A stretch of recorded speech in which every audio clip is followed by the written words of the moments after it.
the Yoga Moves You podcast. All right, everybody, it's another case of Mr. and Mrs. Yogi capture Miami. A case? It's like a detective show? I thought you'd put in some really cool music there. It'd be like da-dun, da-dun, da-dun, da-dun, da-dun. But we are in Miami, and we're here for a very noble reason. So Mary made the decision months ago, well, more than months ago. Almost 2 years ago, actually. Yeah, to be an egg donor because she watched one of her sisters go through the challenges of trying to have a baby and not being able to become pregnant. So Mary wanted to help another couple because her and I are not ready to have kids, as we just celebrated 2 years of marriage. I was just touched by that, and I knew I couldn't help them directly, and I think with their situation it wasn't appropriate, but I definitely wanted to help other people who were going through the same struggles. There's so many, just thousands and thousands of people who can't have a family, and when Andrew and I talked about it, we're not in a place where we're ready to have a family at this time, but I wanted to help. And so yeah, I made the decision to apply to be a donor, and it took about a full year to get accepted and have intended parents find me. They really vet you too. It's a large vetting process. I wanted to mention that it was during that year of waiting that my sister and brother-in-law did get pregnant. They did, yes, and they had a happy, healthy boy. Beautiful, healthy child now, yeah. If you are listening and you are thinking about being a donor or just wondering what the process is like, first of all, if it were my eggs and I were a woman with my life and my past, I would be rejected, like stamp, like they really put you through a process of physical and psychological. Yeah, I'm a pretty standard, clean person. I don't smoke or do drugs or anything like that. I have a couple glasses of wine a week, but otherwise pretty healthy, and there's not a lot of diseases that run in my family either. So I'm lucky, I'm blessed that way, and that's exactly what they're looking for in a donor. They want someone who's going to have good genes. You mean they're not looking for someone for a drug addict who has like hits of acid still in his spine?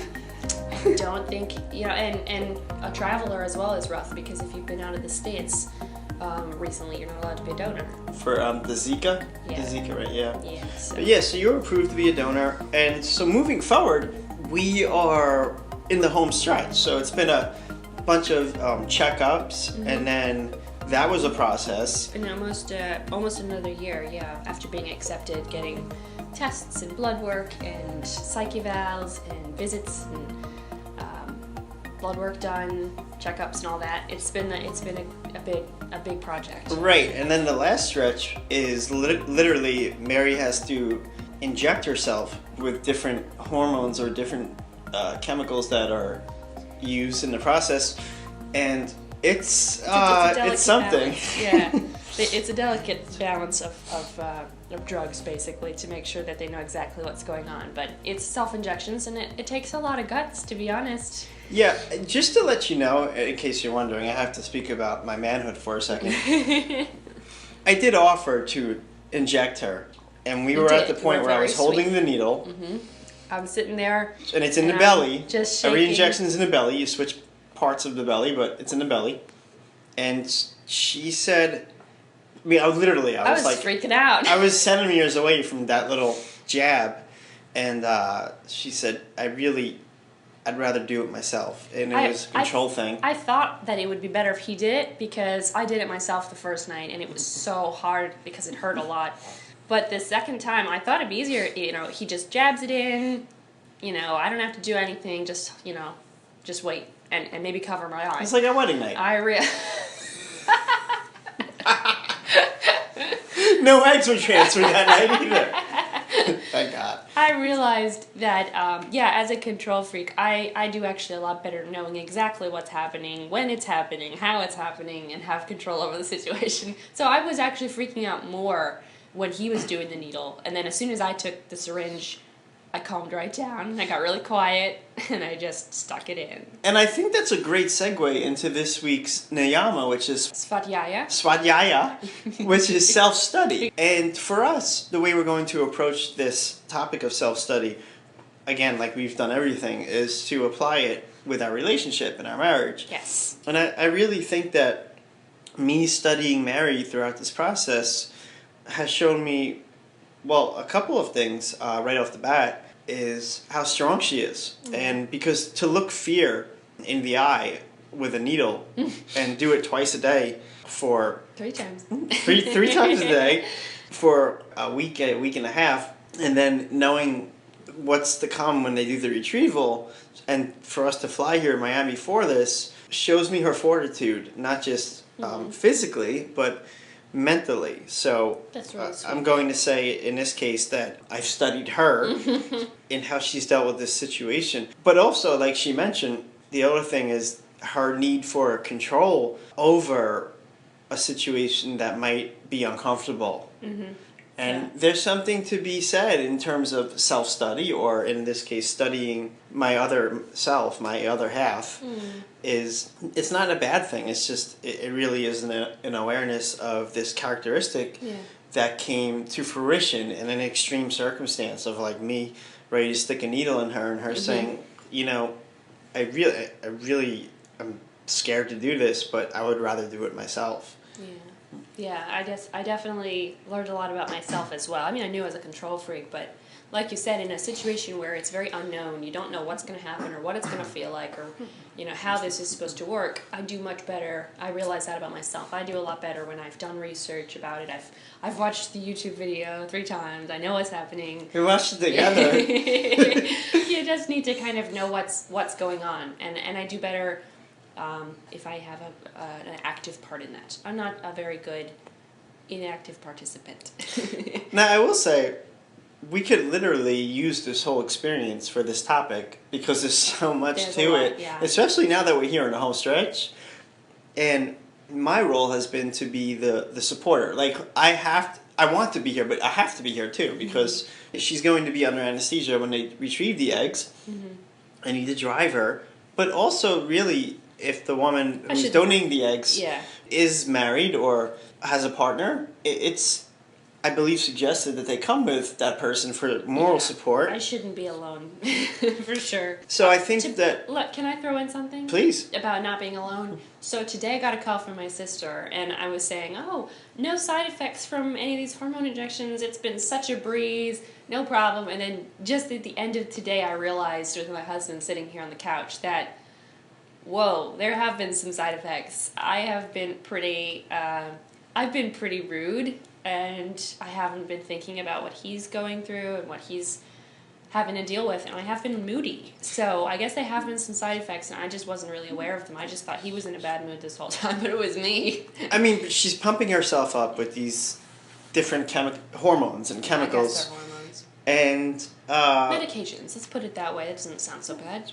I will say that she has handled it like a champ, again, physically and emotionally, but I think... As we head towards the final stretch before they do the retrieval, which I think will be sometime next week. This week? This week? Yeah, it's like in 4 days. That's right, today's Sunday, yeah. Okay, so the aspects of some temperament have manifested, which I expected. Well, we both expected that I would be like a total wreck, like... Crying 1 second, yelling the other second? Like, you know, like a typical woman who has got hormone issues. But this, I guess because we didn't see that, and because I haven't been crying every day, we were like, oh, I guess we don't have any side effects. Well, it was a different type of effect. And it's more like, I guess, a little bit lashing out, mood swings from having a good time to all of a sudden, I can't believe we're here, let's go home kind of thing. So, yeah. It's been something to deal with for sure, and I'm learning about myself. I'm self-studying. This is how I react. The ironic thing about this whole process is that if we were to do an episode about self-study, I would say that I would be the moody one coming into the relationship. Yeah. Which would Hells be yes. for any other circumstance. Except for this process where Mary is under duress. You have been my rock, and so strong, and so even-keeled, and steady, and very, very patient. I could not ask for a better partner for this. Thank you. That's very sweet of you to say that. So, that being said, we've decided not to dedicate the entire episode to this egg retrieval, this egg donation. Although that would have been excellent. What we did talk about earlier today was Okay, so this is all about self-study, which ties right into to a relationship. Because when you're in a relationship, you really need to know yourself. Yeah. And one of the things I mentioned to you is the love languages. And I think that you need to know your own love language in order to love someone else. Because you're able to communicate that to your partner and say, this is how I need to feel love from you. Which I've done multiple times this trip.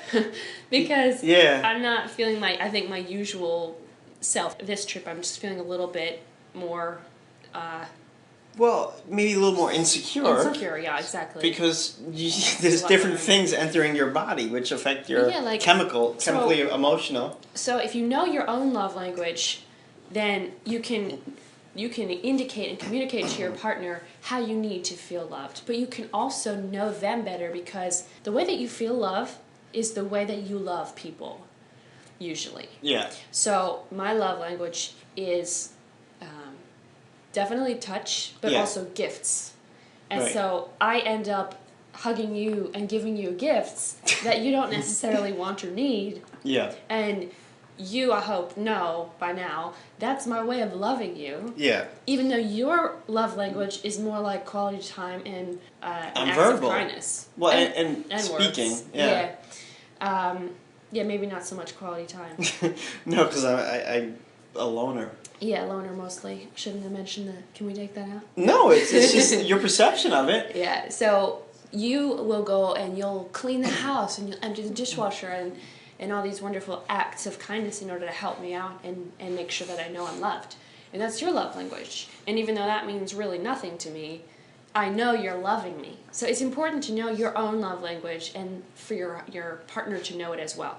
If they're doing something for you using their own love language, you need to recognize that and make them feel appreciated for it. Yeah. You know, you may be emptying the dishwasher and that's how you're showing me that you love me.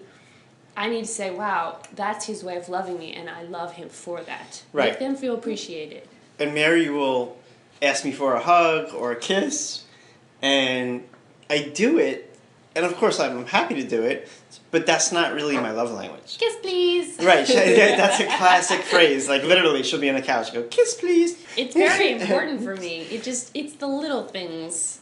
And if I really don't feel like giving her, and I do it, but I'm doing it for the sake of task, and I give her a hug, and I do the old pat on the back. A little quick rub in the she's like, you know, that's your signal that you're ready to let go. Yeah.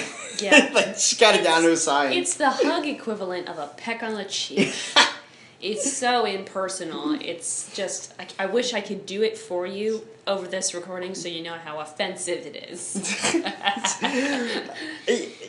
I think that we're acknowledging the flip side of love languages, like the acknowledgement and then the fact that you do it, but you begrudgingly do it, kind of, to keep everything together. Yeah. But I also think that there's something to be said in order to be together, that you communicate each other's love language effectively so that you actually know and understand, and that we could have this conversation and laugh about it rather than have a drag out, knockout, brawl, fight over it because we kept it in over the years and never talked about it and said, you know what, you suck, you never give me the... Yeah, exactly. First thing you should do if you ever get in a relationship is ask them or find out what their love language is. How are they loving you? I actually know a couple who, whenever they're getting into a fight, they text. They go into different rooms. Who and is text. that? My massage therapist. Oh, really? Yeah, Kristen. I don't think you've met her. Oh, okay. Yeah, but anyway, they go into different rooms and text each other, and they find that that's the best way for them to communicate, because no one can interrupt. You can throw in an emoji, you know, whatever you need to, and it really, it helps. So figure out your communication style as well. Yeah, and make sure you get unlimited texting, if that's going to be your style. Yeah. One thing about myself that I know that I had to let Mary know, fully understand going into the relationship, is that I'm very habitual. While we have mentioned in past episodes that Mary needs a plan and that I'm more fly by the seat of the pants, ironically, or paradoxically, I'm also very habitual. I feel like I'm much more habitual than you. Really? You don't do anything habitual. That's weird. I feel like I do. Really? Yeah. Every day is different. You fly by the seat of your pants. You don't have a routine. You don't even get up at the same time every day. How could you possibly have any habits? Well, habits maybe, but rituals, no. Like, you don't have a schedule. No, but I have certain things that I do every day that I need to set me straight. Okay, I get that. So that is more like a ritual. See, my side of it is that every morning I get up at the same time. I eat an English muffin with an egg. Mm-hmm. I sit down with my phone, I check my mail, then I get in my car and I go to work. And it's just like this little habit for me. Yeah. My whole morning routine is always exactly the same, whether I'm getting up at 6 or 5:30. The window moves, but the stuff inside is the same.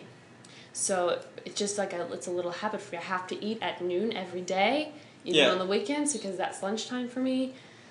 It's just a habit. So I do very well with rituals. I like uniforms. I just do well with things that are planned out, prepared, and set for me. Okay, so when I said habitual, maybe I should substitute that I like to be in, again, I'm a Cancer, so Cancers like to be in their shell. In your little home. I like to be home. And if Mary's like, this weekend we're going to, do you want to go to so-and-so's house? And I'm like, not because I don't like the people. It's just I like being home. Yeah, that's not a habit. That's just being a homebody. Okay, so it still starts with the same letter. It's Habitual, an H. homebody. I'll just stick with that H right there. But it ties into self-study because you know yourself. Oh, yeah. That's what we're talking about, right? And working from home and the ability to do that has been one of the Your dream most job. amazing blessings That's in what the you world. love. Yeah. You know yourself, and I think maybe I've helped a little to shed light on it, but definitely since I've met you, you've always indicated you don't like working for the man. In a corporate position where they box you into this little box and say, this is the way it's always been done, you don't do well. You need the creativity and the freedom to do what you want to, when you want to, how you want to. And you've had to notice that about me in our relationship. I've definitely learned that slowly along the way. But because when I met you, you had two totally different jobs from what you do now. Yeah. But we found, because I've learned about you, but you've also learned about yourself, studied yourself and your patterns and your behaviors, and you know now, I have to be a man who owns his own business. I need to set my own hours. Yeah. And I need to do what I want to, what I'm passionate about, the way I want to. And you do. That's hard for me because I'm a control freak and I like to help you out. Yeah. But letting you have free reign over this podcast, and do things the way you want to and whenever you want to. It's been great. Which, by the way, we forgot to announce, I'm an expert. You're an expert. LinkedIn said so. LinkedIn sent me a notification, a mail. In mail, it said we would like to notify you that we have acknowledged you as an industry expert. He is. He's an expert in the industry. So I'd just like you all to know, I'm an expert. We mention it every day. It builds his confidence. But it is a real thing. That's good. I messaged them back to say, what does that mean? Why am I an expert? And apparently there's like a pilot program which they're rolling out in certain markets, and I guess Charlotte, North Carolina is one of them. They look at people's profiles, and I guess according to my history of work, my resume, and the things that I post.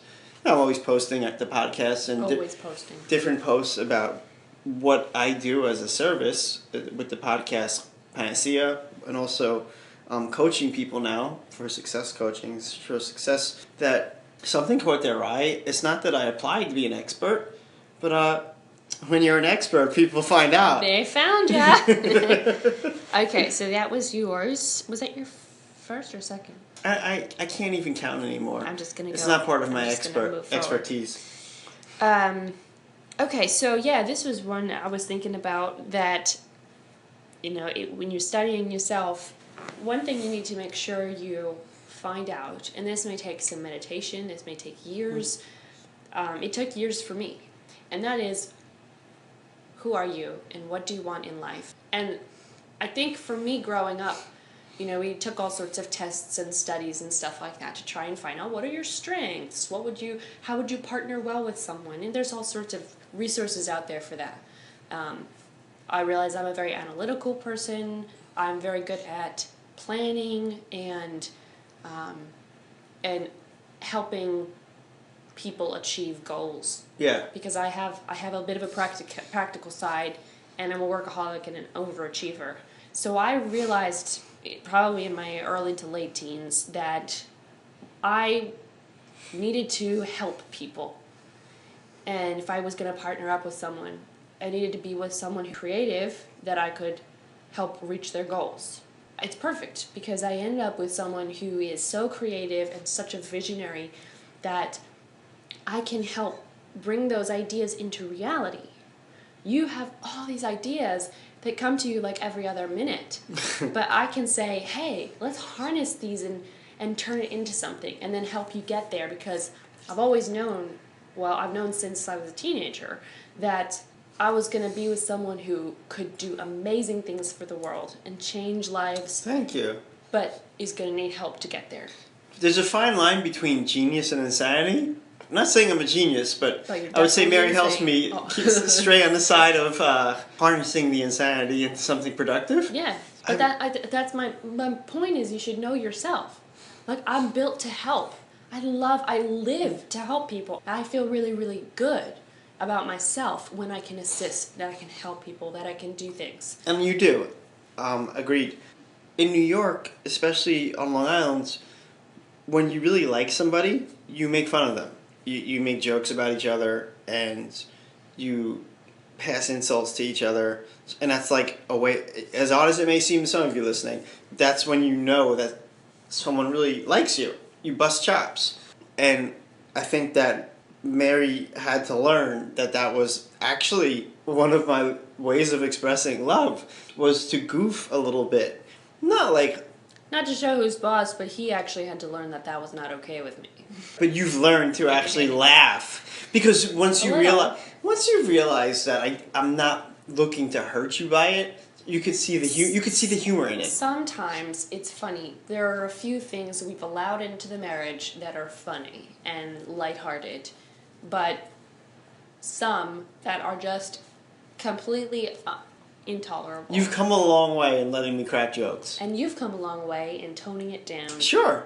Meet in the middle, everybody. I had one more thing, and I think we talked about this in passing earlier today, is that goals change, and you need to know yourself. You can continue learning about yourself, continuing education for yourself, if you will. Before marriage, my goals were totally different, and then after marriage, even just 2 years into it, they're so different from what they were back then. And you mentioned that your goals from 20 years ago are different from the ones you have today.